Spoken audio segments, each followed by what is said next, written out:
Bonsoir et bienvenue dans votre journal sur TV Vendée. Nous sommes le mercredi 12 juin, voici les titres. Une partie des salariés de l'aide à domicile en milieu rural de Vendée est en colère. Jusqu'à 16h ce mercredi, ils se sont réunis devant les locaux pour exprimer leur mécontentement. Nous leur avons donné la parole et vous entendrez également la direction. Les arnaques aux faux billets sont de plus en plus courantes. Pour lutter contre ce fléau, les commerçants essayent d'être plus vigilants. Vous verrez dans ce journal si leurs stratégies sont payantes. Enfin, nous prendrons la direction du centre aquatique de Fontenay-le-Comte. La semaine dernière, des élèves ont été sensibilisés au risque de noyade par des lycéens qui préparent leur brevet national de sécurité et de sauvetage aquatique. Et on commence donc cette édition avec une grève du côté du personnel de l'ADMR à La Roche-sur-Yon. L'aide à domicile en milieu rural intervient auprès de différents publics, les enfants, les personnes âgées ou encore les handicapés.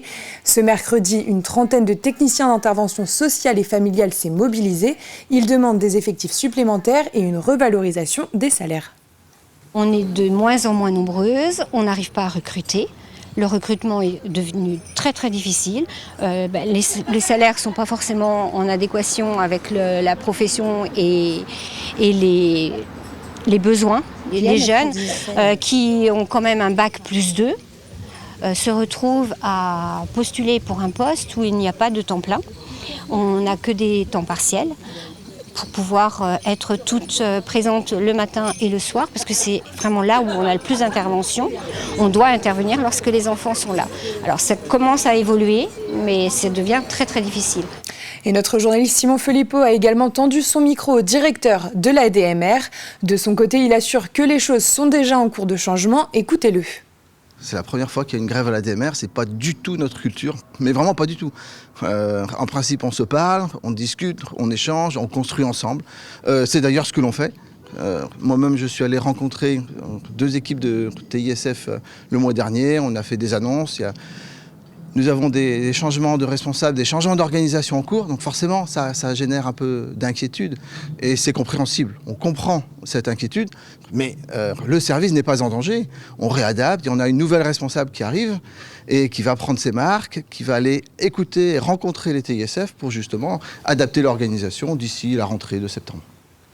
La fraude aux moyens de paiement n'a jamais été si forte. En 2023, près de 500 000 fausses coupures ont été retirées de la circulation en Europe et un tiers se trouvait en France. Alors pour renforcer la vigilance face à ces tentatives de fraude, une grande campagne nationale de sensibilisation a été lancée depuis le 8 juin. En Vendée, plusieurs commerçants ont déjà été confrontés à des règlements avec des faux billets. Certains mettent donc en place des systèmes pour reconnaître les arnaques. Mathis Pires est allé les rencontrer. Ces quelques gestes pourraient bien vous éviter de vous faire escroquer. Difficile de faire la différence entre un billet de banque et une contrefaçon. Cette commerçante en a fait les frais. L'arnaqueur voulait payer ses courses d'une somme de 4 € avec un faux billet de 50. Heureusement pour elle, elle s'en est rendue compte à temps. Délicatement, j'ai précisé que je n'allais pas prendre ce billet, je le sentais trop... Voilà, je le sentais vraiment comme un faux, je le sentais pas bien. Donc pendant que je discutais avec lui de manière à garder un petit peu son regard avec moi, du coup j'ai fait un échange de billets. C'est-à-dire que j'ai récupéré ma propre monnaie, je lui ai rendu la sienne.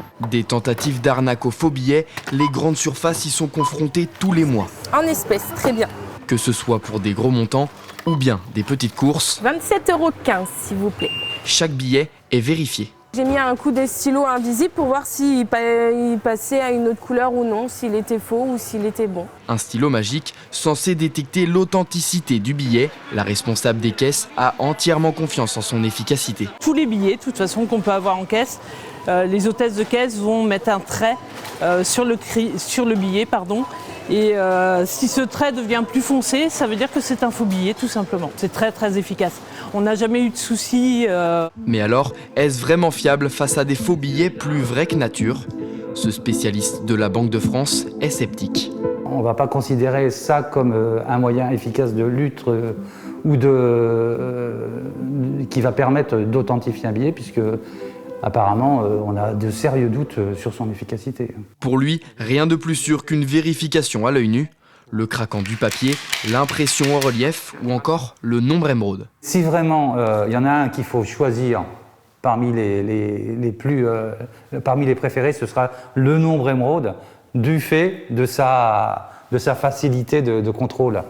Il suffit de faire ce geste-là pour voir que cette bande qui monte et qui descend est bien justement active et ne reste pas figée. Si vous êtes en possession d'un faux billet, il faut se rapprocher de la Banque de France, car en cas de tentative d'escroquerie, l'amende peut monter jusqu'à 7 500 €.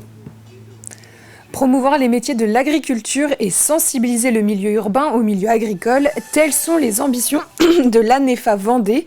L'Association nationale pour l'emploi et la formation en agriculture participait pour la première fois à la campagne nationale Place à l'Agri. Ce samedi, l'ANEFA a donc investi le marché couvert de La Roche-sur-Yon en partenariat avec Vendée Qualité et la ville. Les membres de l'association étaient présents pour rendre cette matinée pédagogique et sensibiliser sur les circuits courts notamment.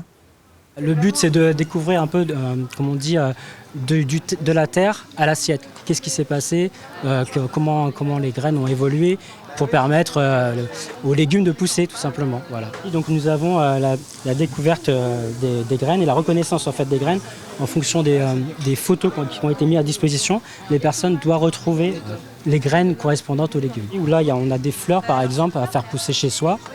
Et on fait aussi également un petit atelier pour que les enfants commencent à comprendre comment on plante la graine et comment elle va pousser derrière. Le but, c'est quand même de la voir évoluer chez soi. Ce week-end toujours, le premier village des pompiers était ouvert au Luc-sur-Boulogne. À l'occasion de leur journée départementale, les soldats du feu ont décidé de faire venir le grand public pour leur montrer les différents véhicules et leurs différents types d'interventions. En Vendée, on compte 3000 sapeurs-pompiers volontaires et 400 pompiers professionnels. Ils sont répartis sur 75 centres et réalisent chaque année plus de 40 000 interventions. Au cœur de ce village, ils ont pu également parler d'une autre mission, la prévention. C'est aussi une mission des sapeurs-pompiers. Évidemment, on nous connaît pour les interventions, mais une autre mission du service départemental d'incendie et de secours, c'est la prévention des risques.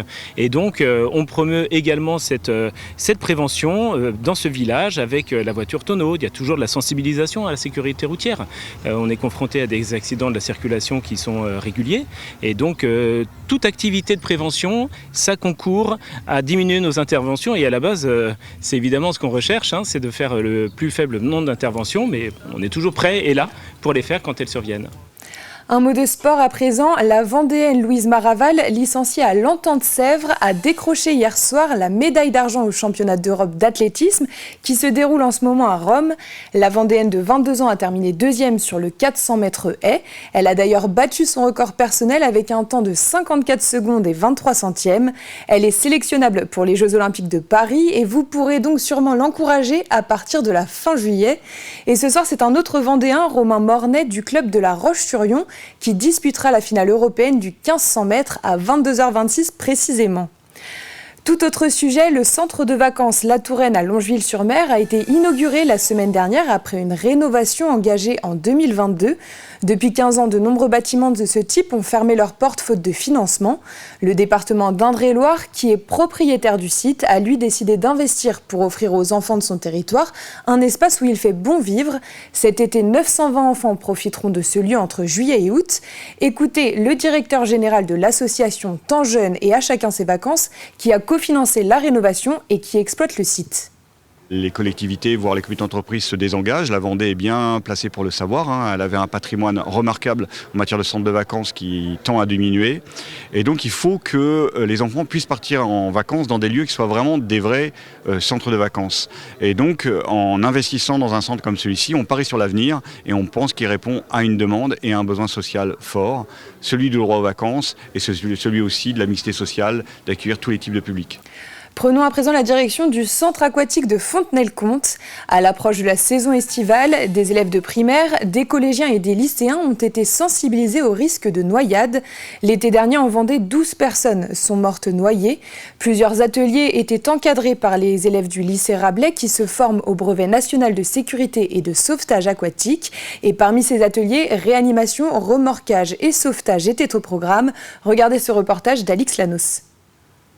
En petits groupes, ces élèves de primaire tournent sur chacun des ateliers proposés et encadrés par des élèves du lycée Rabelais en formation pour obtenir le brevet national de sécurité et de sauvetage aquatique. Là, on leur apprend qu'ils peuvent nager sous l'eau parce qu'il y en a beaucoup qui ne s'estiment pas capables de le faire. Donc on leur montre que si, ils sont capables. Et on leur apprend aussi à se déplacer dans l'eau de manière plus aisée, que ce soit à l'extérieur ou sous l'eau. On va faire 2 groupes de 2 et un groupe de 3. Ok ? Aller chercher une victime, la remorquer et pratiquer les premiers gestes de réanimation, c'était le menu de la journée au centre aquatique Océanide de Fontenay-le-Comte, à l'initiative de la communauté de communes. On veut vraiment agir en prévention, agir en amont. On sait que sur le territoire, les piscines sont nombreuses. On est un département côtier, donc agir sur la prévention via notre piscine Océanide est primordial pour nous. Sensibiliser les plus jeunes aux premiers gestes de secours, à sortir une personne de l'eau. Voilà, c'est l'objectif de cette journée. On va toucher une centaine d'élèves. Et si aujourd'hui, il y a un élève qui a retenu les bons gestes pour sauver une vie, cette journée montre qu'elle a toute sa place. On regarde si elle respire, on prend son pouls est pas là.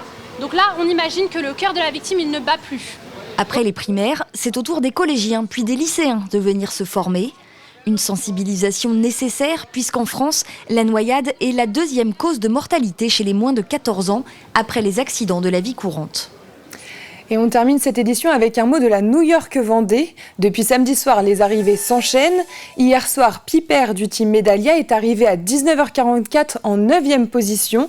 Louis Burton sur Bureau Valley a lui franchi la ligne à minuit 46 ce mercredi. Nicolas Lenven sur Holcim PRB est arrivé en 11e position à 14h20. Et enfin, Maxime Sorel du team VNB Montbana Mayenne est arrivé à 16h05. Mais lui n'a pas remonté le chenal, il est directement parti à Concarneau pour des raisons de planning. C'est la fin de ce journal, merci de l'avoir suivi. Le retour de l'actualité vendéenne, ce sera demain dès 7h. Passez une très bonne soirée.